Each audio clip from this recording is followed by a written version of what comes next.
وسيئات أعمالنا من يهده الله فلا مضل له ومن يضلل فلا هادي له أشهد أن لا إله إلا الله وحده لا شريك له وأشهد أن محمدا عبده ورسوله فلندرون dhe lavdërojmë Allahun e Madhërisëm, atij për mlaft, për ndihmë dhe falje kërkojmë mbrojtje dhe shtret tek Allahu nga të këqijat e shpirtit tonë dhe nga veprimet e këqija në punët tona. Atë që Allahu e udhëzon në rrugë të drejtë nuk ka kush që ta devijojë, dhe atë që Allahu me drejtësi e në humbje nuk ka kush që ta udhëzojë. Dëshmoj dhe deklaroj se nuk ka të adhuruar me të drejtë përveç Allahut, një i vetëm pa rival, dhe dëshmoj se Muhamedi sallallahu alaihi wasallam është rob dhe i dërguar i tij. Vëllezër të nderuar, sot do të vazhdojmë me ligjëratën e dytë në lidhje me besimin e selefut salih, ehli sunnetit dhe xhamatit. Dhe në ligjëratën e kaluar kemi folur për rëndësinë e besimit në jetën e njerëzit dhe veçantë në jetën e muslimanit, i cili si synim ka të rrugtoj, të shtetoj në këtë jetë në përputhshmëri me parimet e drejta të Kur'anit dhe të traditës profetike, që takimin në amshushmëri me të madhin Allah Azza wa Jall ta ketë duke qenë fytyrën dritur me nurin e imanit dhe jo fytyrën zirë me errësirën e kufrit. Po ashtu kemi sqaruar edhe për kufizimin dhe domethënien e termit akide sipas gjuhës, dhe po ashtu sqarimin sipas aspektit terminologjik dhe njohjen, sqarimin e akides në këndvështrimin islam. Dhe normal që bartësit apo reflektuesit e akides së sakt të drejt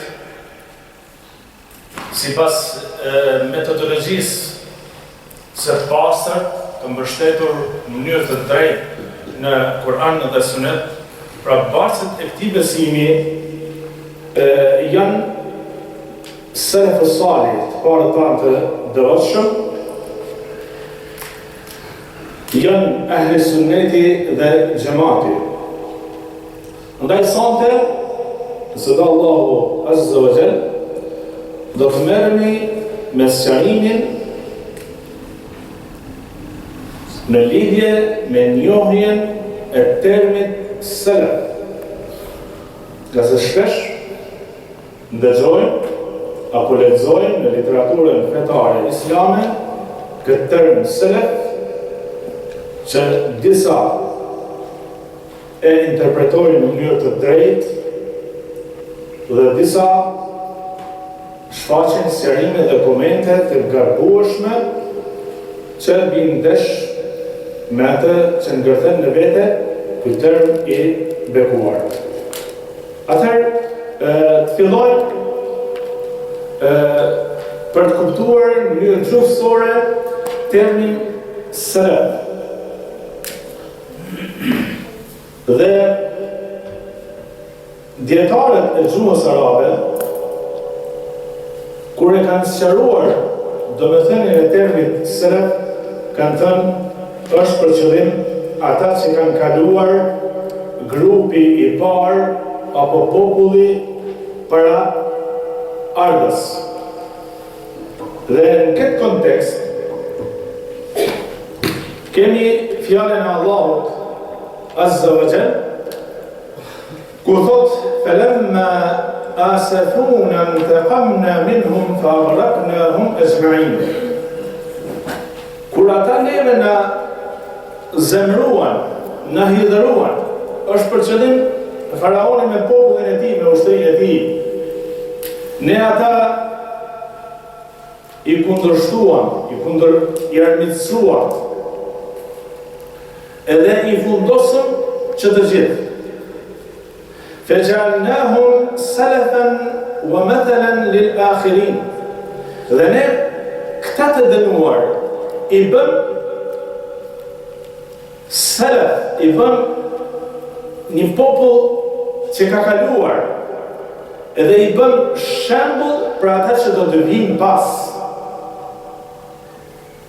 Pra, kjo është kuptimi në mënyrë gjithësor i termit selefi. Pra, ata që kanë kaluar para neve, qofshin popuj të mirë apo popuj të këqij, qofshin personalitetet të ndritura apo njerëz me një të kaluar të çoroditur.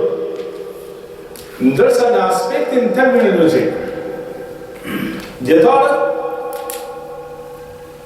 e besimit, ata që janë fokusuar në sqarimin e akides, termin selef e fokusojnë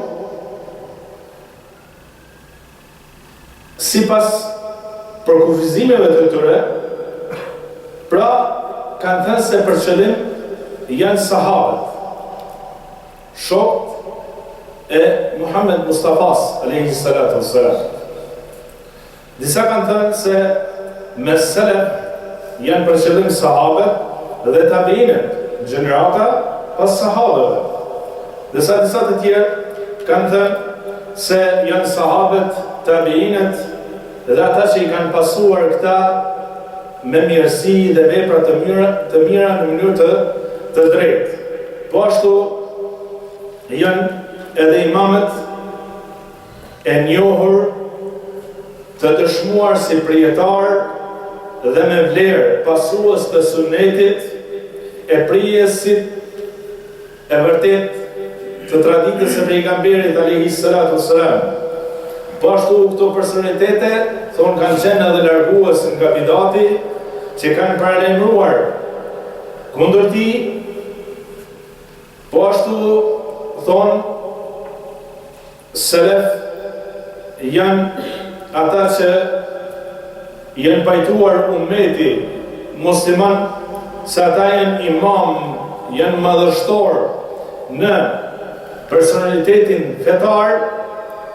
Andaj për këtë gjenerata e parë, apo më saktë gjeneratat e para të islamit që janë 3, janë gjeneratat të arta dhe për këtë arsye edhe janë cilësuar, janë emërtuar me selefus salih, që do thotë të parët tanë dhe për mirë, të parët tanë të devotshëm, ata të cilët e reflektuan në mënyrë të drejtë dritën e islamit dhe sunetit të pejgamberit alayhi salatu wassalam. Atëherë neve na mbetet për të argumentuar këtë që thamë në mënyrë të terminologjike të termit selef me argumentet që vinë nga Kurani dhe suneti i pejgamberit alayhi salatu wassalam. Pra, të parët tanë të devotshëm. Si argument, pra argumentet janë të shumta, por neve do të sillim disa që janë të mjaftueshme për të kuptuar këtë që e thamë më lart.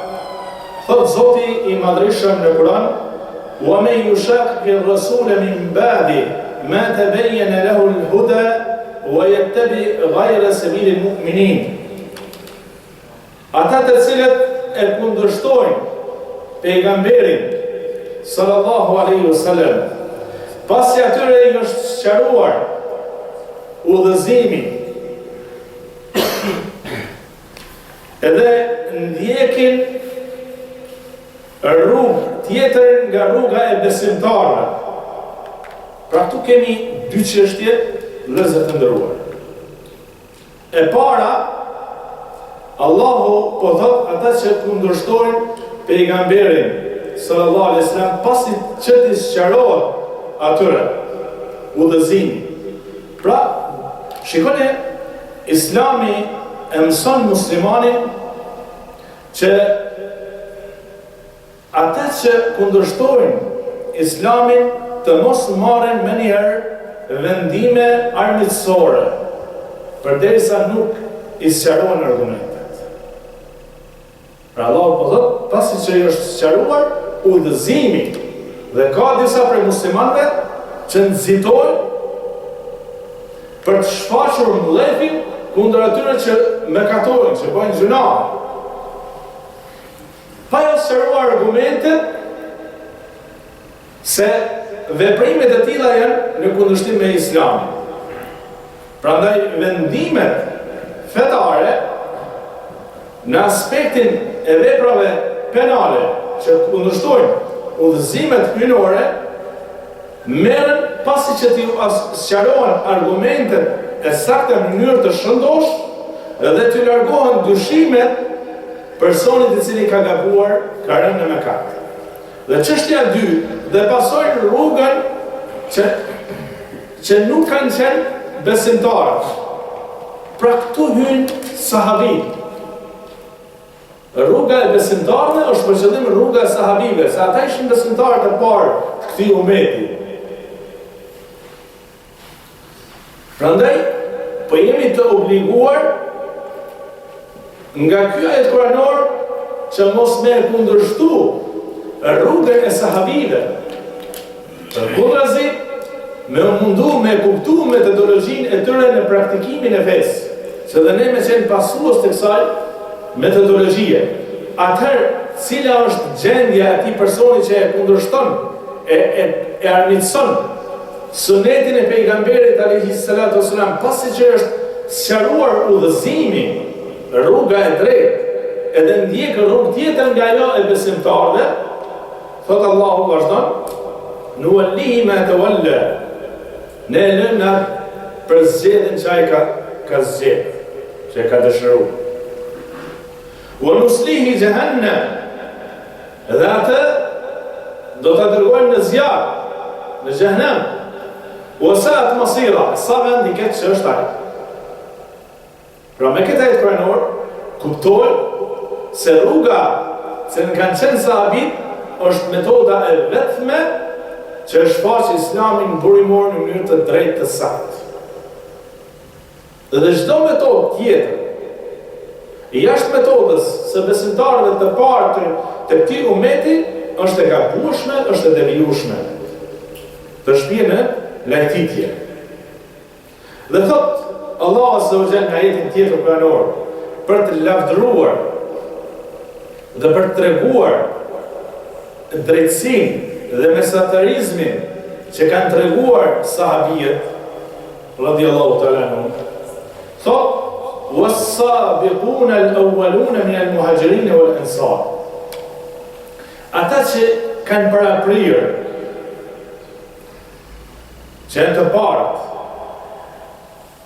prej muhajirëve, prej atyre që kanë emigruar nga Mekka në Medinë, pra sahabit, dhe ansar, ata që i ndihmuan muhajirët, që ishin Medinas, walladhina tabi'uhum bi ihsan, dhe ata të cilët i pasuan këta në mënyrë të drejtë, pa shtrëmbrime, pa devijime. Çfarë është shpërblimi i tyre? Radiyallahu anhum wa radu anhu. Pra Allahu është i kënaqur me ata dhe ata janë të kënaqur me Allahun. Dhe shpërblimi këtu tregon Allahu për këta. Wa'adda lahum jannatin tajri tahtaha al-anhar. Për ta Allahu ka përgatitur xhennetet që në ta rrjedhin lumenje, khalidine fiha abada, ata do t'jenë për herë e mot aty. Dhalika al-fawz al-azim, dhe kjo është fitoria madhështore. Pra, triumfi madhështor është i kushtëzuar, sipas këtij citati kuranor, në ndjekjen e rrugës së muhajirëve dhe ansarëve, dhe atyre që i kanë pasuar këta në mënyrë të drejtë. Dhe triumfi madhështor nuk mund të jetë jashtë kësaj rruge. Sa i përket asaj se këto 3 gjenerata të para të ummetit kanë qenë të arta dhe të mira, me metodë të drejtë të praktikimit të islamit, kemi argument nga hadithi i Resulullahit alayhi salatu wassalam, që e transmeton Buhariu dhe Muslimi në sahihet e tyre, ku thot Resulullahi sallallahu alaihi wasallam, khairun nasi qarni, thumma alladhina yalunhum, thumma alladhina yalunhum. Njerëzit më të mirë janë gjenerata ime, sahabët. Pastaj ata që vinë, pastaj ata që vinë, duke i pasuar sahabët.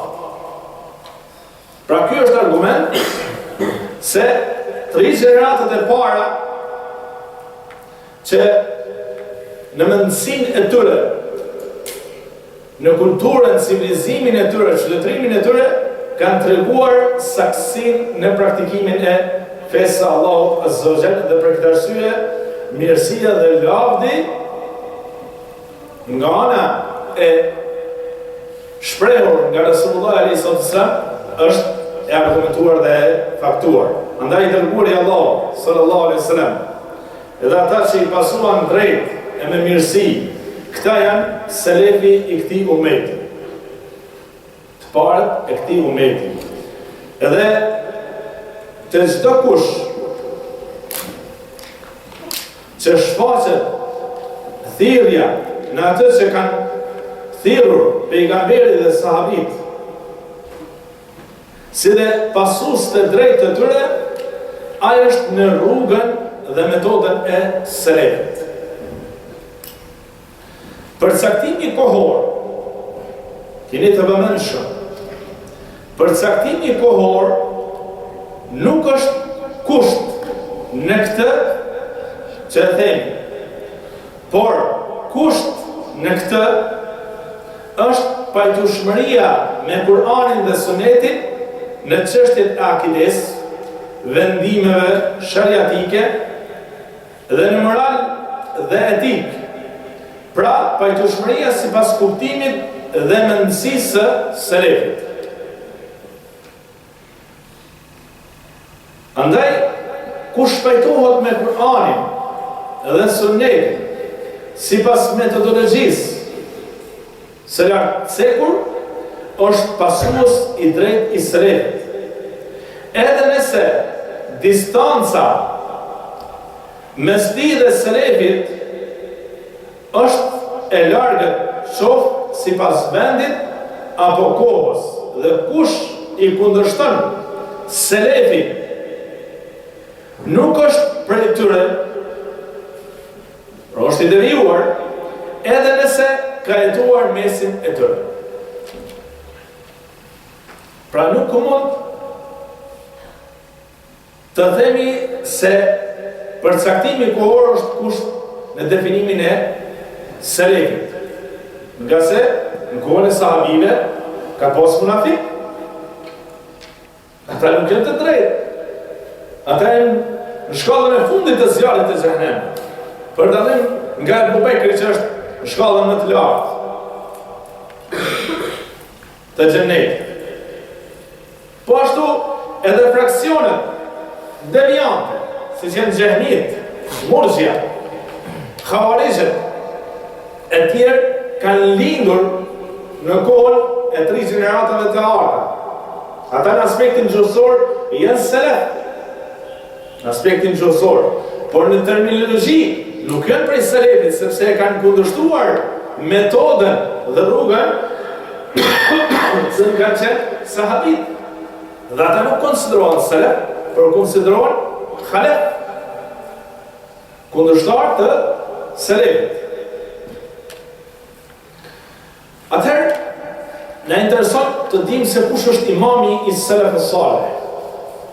Është Resulullahi alayhi salatu wassalam. Dhe lejnë pyetja pse? Islami është tolerant, dhe normal se psehi kur parashtrohet në 2 mënyra, në 2 kontekste. Pse sqarues, që kërkohet sqarim, dhe pse në këndvështrimin e kundërshtimit, armiqësisë. Në aspektin e kundërshtimit, nuk guxon muslimani me bëu pyetje pse ta besoj Zotin. Pse ti ndjeki sahabit? Tyre? Që në metod bin kufër ose në bidat. Kurse pse e nësjarus e motivan Islami. Se njëri nuk mund ta kuptoj do një mesele të drejtë dhe njerëzit në përgjithësi dallojnë në kuptueshmëri, dikush kupton më lehtë, dikush më vështirë. Dhe për këtë arsye pse që luton në sqarshmëri është e mirë së ardhur në debate dhe në sqarime.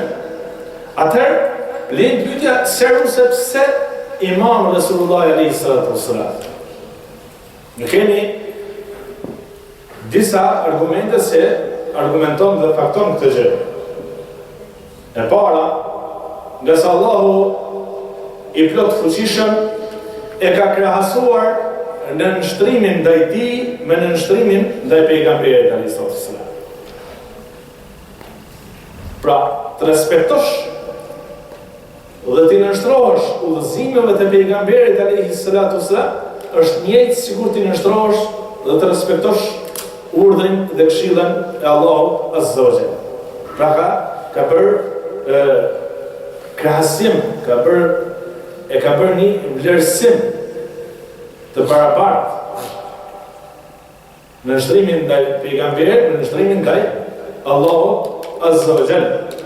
Dhe për këtë kemi argument fjalën e Allahut ku thotë: "Wa man yuti Allaha wa rasulahu fa ulaika ma'a alladhina an'ama Allahu 'alayhim min an-nabiyyin wa as-siddiqin wa ash-shuhada'i was-salihin." Dhe kush i nështrohet, e respekton Allahun dhe të dërguarin e tij. Pra kemi parazim. Fa ulaika ata do të jenë me ata që i ka begatuar Allahu. Kush janë ta? Janë pejgamberët. Janë besnikët. Janë shahidat. Janë vepër mirët të devotshmit. Wa hasuna ulaika rafiqa. E sa shoqëri e mrekullueshme që është kjo. Pra ku ka shoqëri më të mirë se të jesh në mesin e pejgamberëve, në mesin e atyre që kanë treguar besnikrin e lartë ndaj Islamit. Se në mesin e atyre që e kanë dhënë mundin dhe jetën e tyre për të qenë fjala e Zotit më e lartë. Se në mesin e atyre që kanë treguar devotshmërinë. Pra kjo është shoqëria më madhështore për të cilën ne të gjithë duhet ta kemi synim në jetën tonë, në fjalë dhe vetë. Po ashtu, pejgamberi sallallahu alaihi wasallam e ka bërë të njëjtë në nështrimin ndaj pejgamberit sallallahu alaihi wasallam me nështrim ndaj tij ku thotë: "Wa man yuti ar-rasula faqad ata Allah." E kush i nështrohet të dërguarit Muhamedit sallallahu alaihi wasallam, ai vetëm i është nështruar Allahu. Wa man tawalla fama arsalnaka alayhim hafiza. E kush e kundërshton, ty o Muhammed nuk të kemi dërguar si rojtar ndaj tyre. Pra, në nështrimin ndaj pejgamberit alayhi salatu wasalam, në fakt është nështrim ndaj Allahut. Ka sa është misionari i Zotit. Është i dërguar i tij i fundit që është përmbyllur misioni i pejgamberisë. Është i dërguar për mbar njerëzimin deri në ditën e gjykimit. Dhe pas tij më nuk do të ketë pejgamber. Po ashtu, mos respektimi i pejgamberit alayhi salatu wassalam rezulton me humbjen dhe kotësimin e veprave. Sa do më thonë edhe humanist me çmim Nobel, miliarder që e shpenzon pasurinë të një mund të vartë në vetë. Ti nëse nuk i nështrohesh pejgamberit a.s. pra këtë të shmime ti kesh në këtë jetë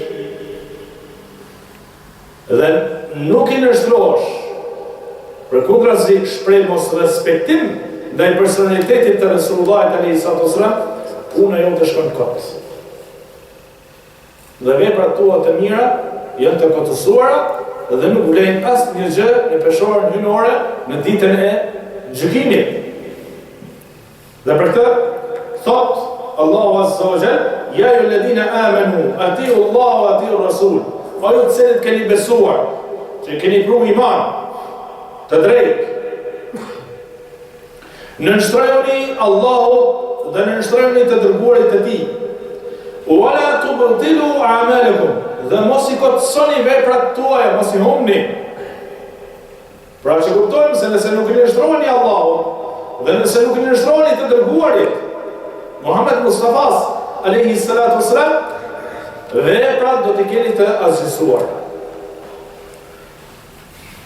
të kotësuar.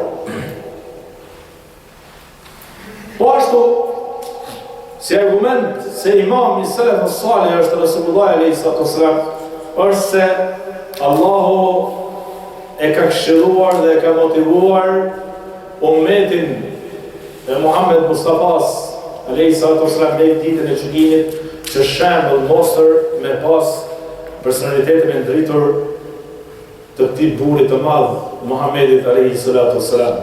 Dhe thot Zoti i Madhërisëm: "Laqad kana lakum fi rasulillahi uswatun hasana." Me të vërtetë për juve shembull i mrekullueshëm është i dërguari i Allahut alayhi salatu wassalam, limen kana yarju Allahu al-yawm al-akhir. Për ata të cilët shpresojnë në Allahun dhe shpresojnë që në ditën e gjykimit me qenë triumfues. Wa dhakara Allaha kathira, dhe që janë për atyre që e përkujtojnë Allahun shumë, e përmendin duke lartësuar Zotin e Madhërisëm me fjalën Subhanallah. I patëmeta i dilir është Allah. Duke shpreh çdo herë falëndërim dhe lavdërim Zotit Madhërisëm për të mirat të ditë që ne ka dhënë këtë botë, dhe me zemër për të shqiptuar fjalën Elhamdulillah, falëndëruar qofshu Allah për të mirat që ne ka dhënë. Dhe për të shprehur madhërinë e Allahut me fjalën Allahu Akbar. Allahu është më i madh. E me lutje dhikre tjera që ne ka mësuar Resulullah alayhi salatu wassalam në sunetin e tij të saktë. Pra, shembulli në rrugtimin ton drejt takimit me Allahun Azza wa Jall është shembulli fenomenal i mrekullueshëm i personalitetit të Resulullahit alayhi salatu wassalam. Po ashtu Allahu i plot fuqishëm e ka bërë pasimin e pejgamberit alayhi salatu wassalam shenje identifikuese të dashurisë ndaj Allahut Azza wa Jall. Shumë kush thotë dua Allahun, por se kjo deklarat e gjuhës së tij a përkon me realitetin që kërkon Allahu, dhe për këtë Zoti i Madhërisëm, njerëzit që thonë e dua Zotin, jam i kënaqur me Zotin, Allahu e ka bërë një shenjë dhe një kusht që personi i tillë duhet të realizojë për ta vërtetuar se ajo dashuri e deklaruar nga gjuha e tij është e realt e vërtetë. Në cilë është ky kusht? Pra pasimi i Resulullahit alayhi salatu wassalam. Ku thot Zoti i Madhërisëm: "Kul in kuntum tuhibbuna Allaha fattabi'uni." Thuaj o Muhammed, nëse jeni që e doni Allahun, më pasoni mua, yuhibbukumullah, Allahu do t'ju doj. Pra kusht për të arritur dashuria e Zotit Madhreshëm ndaj neve është që ne ta pasojmë Muhammed Mustafa alayhi salatu wassalam. Dhe jo vetëm kjo që arrihet, është gjë madhështore që Zotit na doj. Por Zoti për na jep edhe një mirësi tjetër. O jo për lekum dhunube. Edhe jo falë gjënahet me katët e juaja. Kush është ai pineve që nuk ka gjënahet në katët? Prandaj, për të arritur faljen e mëkateve gjënaheve, është që ne të pasojmë Muhammed Mustafa alayhi salatu wassalam me bindje fjalë dhe vepër. Wallahu ghafurur rahim. E Allahu është falës i madh dhe mëshirues i madh.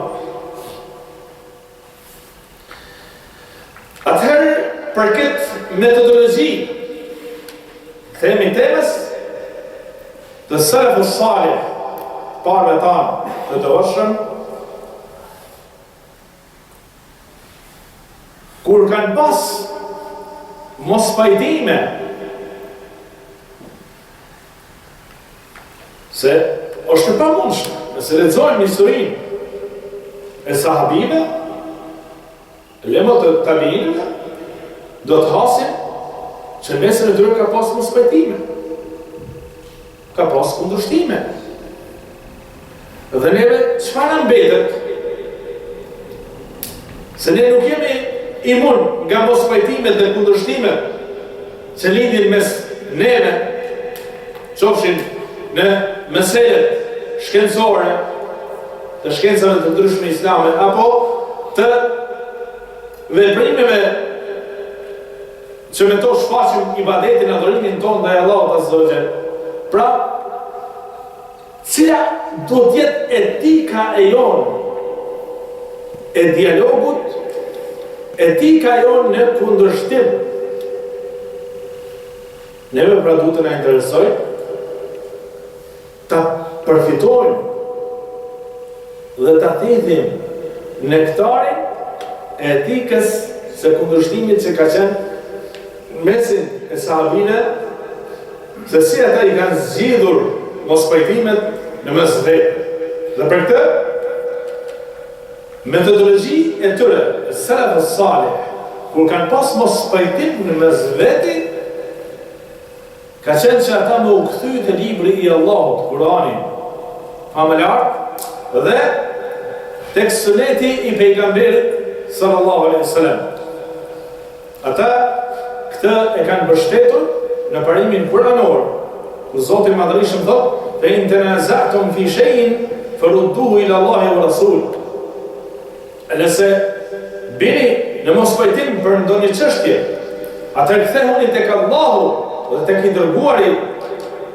Pra kthehuni tek Allahu, tek libri i tij, Kurani, dhe kthehuni tek i dërguari, tek suneti i pejgamberit sallallahu alaihi wasallam. In kuntum tu'minuna billah. Nëse jeni për atyre që besoni Allah. Nëse i thu vetit musliman, unë besoj Allahun, atëherë tregoje edhe edukatën tënde ka shikti ajeti kuranor, që për çdo mospajtim me kërku argumentin, faktin që buron nga Kurani apo që buron nga tradita profetike.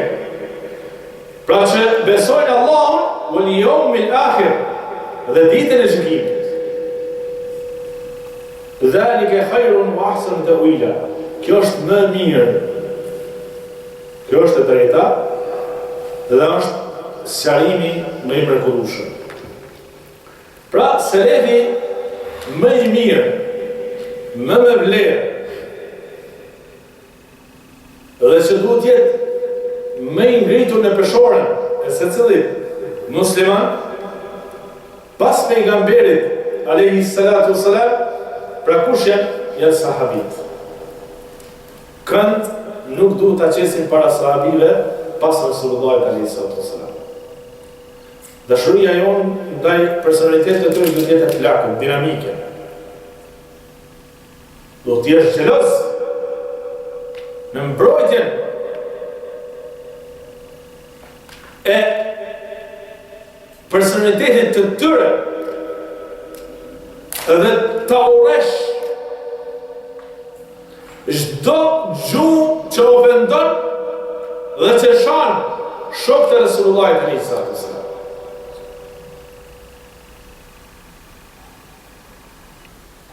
Pra,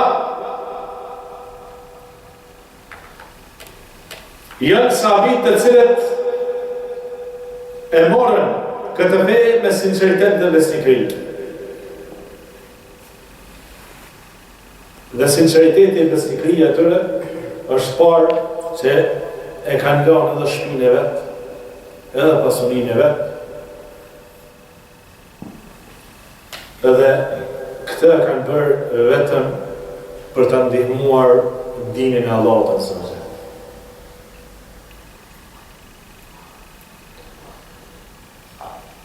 Dhe për këtë arsye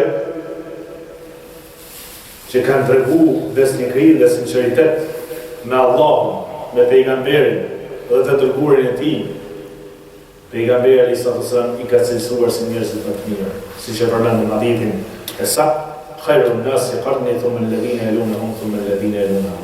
Njerëzit më të mirë janë gjenerata e ime. Pastaj ata që i pasojnë këta, pastaj ata që i pasojnë këta. Pra, selefi janë më meritorët për të pasuar, për shkak të sinqeritetit besnikërisë që treguan në adhurimet e tyre. Ata ishin mbrojtësit e akidesë së vërtetë, besimit, rrugës së shariatit. E ruajtën dhe mbrojtën ligjin e Allahut me fjalë e vepër. Për këtë arsye Allahu i zgjodhi për përhapjen e fesë dhe për transmetimin në mënyrë të drejtë dhe të saktë të sunetit të Mustafas alayhi salatu wassalam.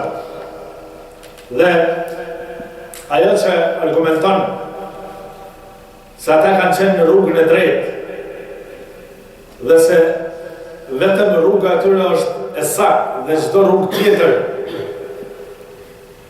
që na shfaqet përballë neve duhet të kundërshtohet.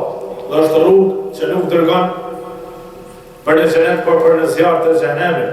Thot pejgamberi alayhi salatu wasalam, taftariku ummati ala 73 millatan kulluhum fi an-nar illa millatan wahida.